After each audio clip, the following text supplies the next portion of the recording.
नमस्कार, मैं कपीश भल्ला और आप देख रहे हैं उदयपुर खबर। देश के नौनिहाल को सुरक्षित घर से विद्यालय तक पहुंचाने का जिम्मा निभाने वाले उदयपुर के बाल वाहिनी संघर्ष समिति से जुड़े वैन और ऑटो चालकों पिछले लंबे समय से प्रशासनिक कार्रवाई की मार झेल रहे हैं।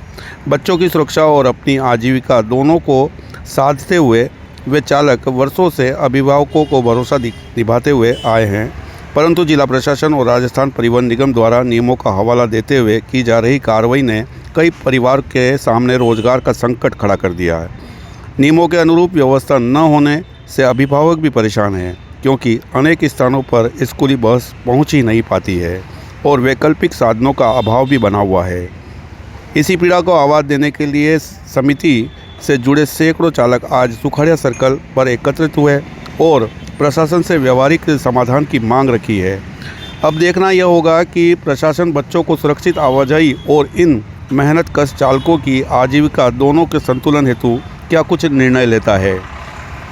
हालांकि नियमों की बात करें तो वैन चालकों का और ऑटो चालकों का कहना है कि सभी नियमों की पालना हमारे द्वारा की जाती है, लेकिन प्रशासन की मांग है कि जिस तरीके से नियमों की बात की जाती है उसके तहत एक वैन के अंदर नियमित तौर पर 5 से 6 जनों को बिठाया जा सकता है। लेकिन इसके दूसरी ओर चालकों का कहना है कि इस तरह की नियमों की पालना करने को तैयार तो है, लेकिन इससे जो अभिभावक है उन पर कई आर्थिक मार और अधिक पड़ जाएगी। इसी के तहत जो नियम बने हुए हैं उसके तहत कहा गया कि जो बड़े होते हैं उनकी अपेक्षा में छोटे बच्चे कुछ ज़्यादा बिठाए जा सकते हैं, जिससे अभिभावकों को भी राहत मिलती है कि उनकी जेब पर एक बड़ा खर्च नहीं पड़े।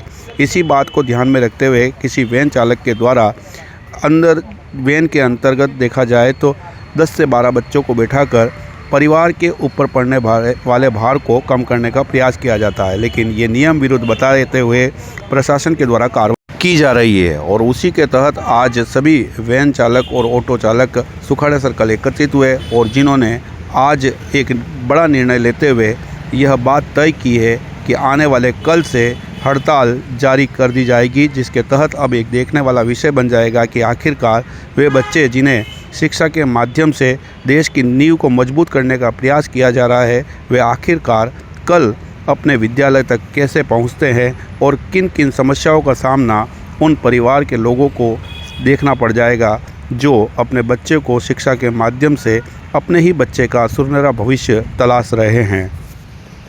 मेन मुद्दा चल रहा है ओवरलोडिंग का। तो मेरे हिसाब से उदयपुर में लाल बसें वगैरह जो चल रही है ये भी सारे चौराहे से होकर निकलती है, तो ये गवर्नमेंट की गाड़ियां हैं तो इन पे कोई एक्शन नहीं होगा। हम गरीबों पे ही सारा एक्शन के लिए तैयारी है। बहुत से आज ये जुड़े, इसमें से मेरे हिसाब से उदयपुर में आधे जने भी नहीं आए। यदि यहाँ कोई डिसीजन ऐसा निकलता है कि हमको कल से बच्चे नहीं लाने हैं तो पूरे उदयपुर में ट्रैफिक जाम की स्थिति बन जाएगी। आपसे निवेदन है, आपके मंच के माध्यम से निवेदन है कि इसका कोई सुनियोजित कोई तरीका निकालें। आप बोलते हैं कि भाई प्राइवेट गाड़ी का परमिट नहीं मिलता है, तो हमको कुछ प्राइवेट गाड़ी का परमिट का ऐसा कोई अनुमानित लागत बोलते हैं तो हम वो भी कराने को तैयार है, मगर कोई रास्ता तो निकालेंगे। वो सोचते हैं कि कल से आप 8 बच्चे बैठाने लग जाओ, 8 बच्चे में क्या पेरेंट्स पूरा इतना पेमेंट गाड़ी का कर देगा क्या?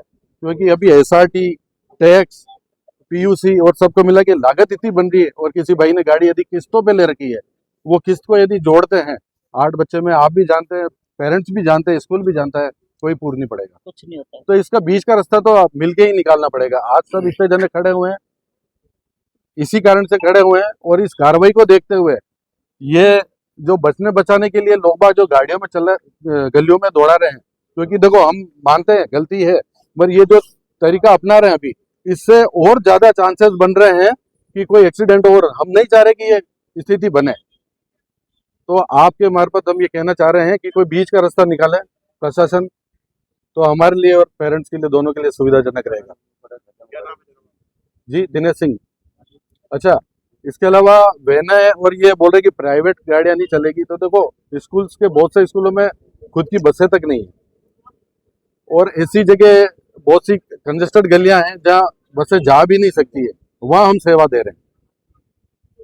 आज आपने देखा होगा मीडिया में, अभी कुत्तों का ज्यादा चल रहा है गलियों में, कुत्ता बाइटिंग वगैरह। आज बस यदि स्कूल की बस यदि गली के बाहर तक उतार देती है और बच्चे के कुछ होती है, तो हम तो देखो सुविधा असुविधा और प्लस माइनस सब पॉइंट को आपके सामने रखना चाह रहे हैं। तो हमारे तो गेट टू गेट बच्चे को उतार के जाती है गाड़ी। तो थोड़ा सा आप इस चीज को रखें प्रशासन के सामने, तो हमारे लिए और आपके लिए सबके लिए सुविधाजनक है। सर सबसे पहले तो आपका धन्यवाद कि हमारे बुलाने पर आप यहाँ आए, और जो पुलिस जो कार्रवाई कर रही है हम उनका भी स्वागत करते हैं। वो भी किसी के परिवार का चिराग नहीं उजड़े उसके लिए कर रही है, उसके लिए प्रशासन को भी धन्यवाद है। लेकिन हम ये चाह रहे हैं कि जितने भी हमारे ड्राइवर भाई लोग जो गाड़ी चला रहे हैं बहुत सावधानी पूर्वक गाड़ी चलाते हैं, और इन सब ड्राइवर का जो परिवार चल रहा है वो स्कूल की गाड़ी चलाने पर ही चल रहा है। तो हम तो प्रशासन ये चाहते हैं कि जो भी रास्ता हो उसको क्लियर निकाले, लेकिन हम ड्राइवरों को एक मोहलत दी जाए। अब पुलिस प्रशासन हमें ये बोल रहा है कि आप जो गाड़ी चला रहे हो उसके अंदर 5 सीटर गाड़ी है तो 5 बच्चे ही बिठा पाओगे। 5 बच्चे बिठाने पर हमारा घर गुजारा नहीं चल सकता, किसी का भी घर गुजारा नहीं चल सकता, और न ही पेरेंट्स उतना पेमेंट दे पाएंगे। तो इसके लिए हम समाधान चाहते हैं कि एक तो हमको मोहलत दी जाए, जो जगह जगह चालान काटे जा रहे हैं, हमारी गाड़ियां रोकी जा रही है, हमें जो प्रशासन द्वारा परेशान किया जा रहा है उसके ऊपर एक बार रोक लगाई जाए और हमें उसका समाधान बताया जाए। 1 महीने 2 महीने का टाइम दिया जाए। उस टाइम के बाद में अगर हमारे भाई लोग उस पर खरे नहीं उतरते हैं तो पुलिस प्रशासन जो कार्रवाई करती है उस पर हम एग्री होने को तैयार है। लेकिन एकाएक पुलिस प्रशासन जैसे ही चौराहे पर आने के बाद में हमें परेशान कर रही है, हमारे बेवजह चालान काटे जा रहे हैं। हमारे गाड़ी के सारे कागज कंप्लीट होते हुए भी गाड़ी के अंदर 8 बच्चे भी नहीं है, 9 बच्चे भी नहीं है, कहीं कहीं भाइयों के 3-3 बच्चों पे भी चालान काट दिए गए। बोले आप जंगला नहीं लगा सकते, बच्चे नहीं बिठा सकते, वो नहीं कर सकते, कई तरह के नियम कानून हमारे ऊपर लगा दिए गए जिसकी हमें कोई सूचना भी नहीं दी गई थी। तो हम ये चाहते हैं हमें पहले पूरा गाइडेंस दे, उसके बाद में हमारे पर कार्रवाई करें, तो हम उस पर सहमत हैं। ठीक है, और आरटीओ के द्वारा हमारे स्कूल के अंदर बैठ करके और जगह जगह गाड़ी रोक करके एसआरटी का एक चालान काटा जाता है, आप इसमें बच्चे चला सकते हैं। लेकिन एसआरटी होने के बावजूद भी हमारे चालान काटे जा रहे हैं, बोले एसआरटी वैलिड नहीं है। अगर एसआरटी वैलिड नहीं है तो आपने काटी ही क्यों? आप तब भी मना कर देना चाहिए था भाई एसआरटी वैलिड नहीं है, आप बच्चे नहीं बिठा सकते। हम कम से कम 15-15,500 रुपए जो एसआरटी के लगाए वो नहीं लगाते, और जो दूसरा जो अगर सरकार हमें रास्ता बताती हम उस रास्ते जाते।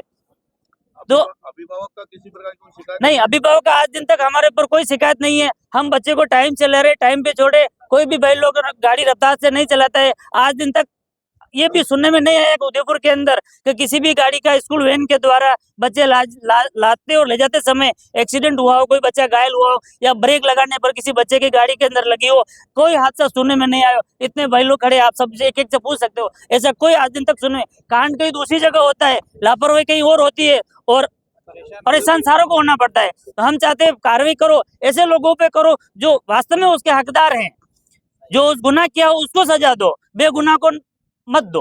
ऐसे में अब क्या होगा? इतने लोगों का परिवार जुड़ा हुआ है, किस तरीके से प्रशासन को बात पहुंचाने का काम किया जाएगा, मनाने का काम? हम यही चाह रहे हैं, हम यही चाह रहे हैं पुलिस, आरटीओ साहब, एसपी साहब, कलेक्टर साहब जो भी हैं, हम ड्राइवर का जो हमारा रोजी रोटी है, हमारा जो परिवार पल रहा है इसी के ऊपर पल रहा है। तो इसका जो भी है प्रशासन इसका समाधान निकाले और हमारे सब रोजी रोटी को चालू करे, इस पे हमें परेशान न किया जाए। देखिए, अपने ये कहने का मतलब है कि अगर हमारी कोई सुनवाई नहीं करता, अगर कार्रवाई नहीं करते, तो उसके अलावा जितने भी स्कूल के ड्राइवर लोग हैं सब 1-2 दिन क्या 5 दिन 10 दिन भी रहेंगे, हड़ताल पे रहेंगे। अगर हमारा निर्णय नहीं लिया जाता है तो ये गाड़ियाँ बंद करेंगे। उसके बाद अगर उदयपुर शहर में चक्का जाम हो, कुछ भी हो, उसके जिम्मेदार पेरेंट्स और स्कूल वाले खुद रह जाएंगे। हमारी ये डिमांड है, प्रशासन भी दिया जाएगा, और प्लस अगर आप 8 बच्चे बोल रहे हो, हम 8 बच्चे लाने को तैयार है, कम से कम उसका पैसा तो दिलाओ हमें। जहाँ पे हम 1000 मांगते हैं तो पेरेंट्स क्या बोलता है 800 लो, 1000 मांगते हैं तो 2000 कर दो, हम बच्चे 8 ही चलाएंगे। नियम के अनुसार बच्चे चलाने के लिए तैयार है, मगर हमारे को पैसा तो उतना दिलाओ। दूरी के हिसाब से दूरी के हिसाब से अब वो देता है कि दूरी के हिसाब से पैसा नहीं देते। अब ये कोई लेके आता है 10-10 किलोमीटर से दूर से लेके आता है, उसके भी आप 1000 दे रहे हो। 5 किलोमीटर से लेके आते हो आप 800 रुपए दे रहे हो, तो कैसे चलेगा ये घर खर्चा? उसके अलावा आप हम बच्चे अगर कहने का मतलब 8 सीटर गाड़ी है, उसके अलावा 12-13 बच्चे बैठा रहे तो क्या गलत कर रहे हैं हम? क्योंकि बच्चे की आदमी के ऊपर होती है सीटिंग, बच्चे के ऊपर नहीं होती है। बच्चा तो छोटा होता है ना, तो वो डबल की गिनाया जाएगा, तो इसलिए सीटिंग हम डबल के हिसाब से गिनते हैं। कहने का मतलब 1.5 बैठा सकते हैं, ये हम अनुसार चल रहे हैं। अभी कैसे जा रहे हैं बच्चे स्कूल?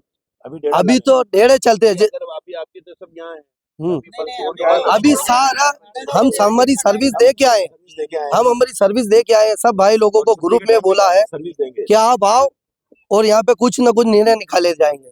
तो इसलिए हम हमारे सबकी ड्यूटी से आए हैं और ये प्रस्ताव आपके सामने रखते हैं हम।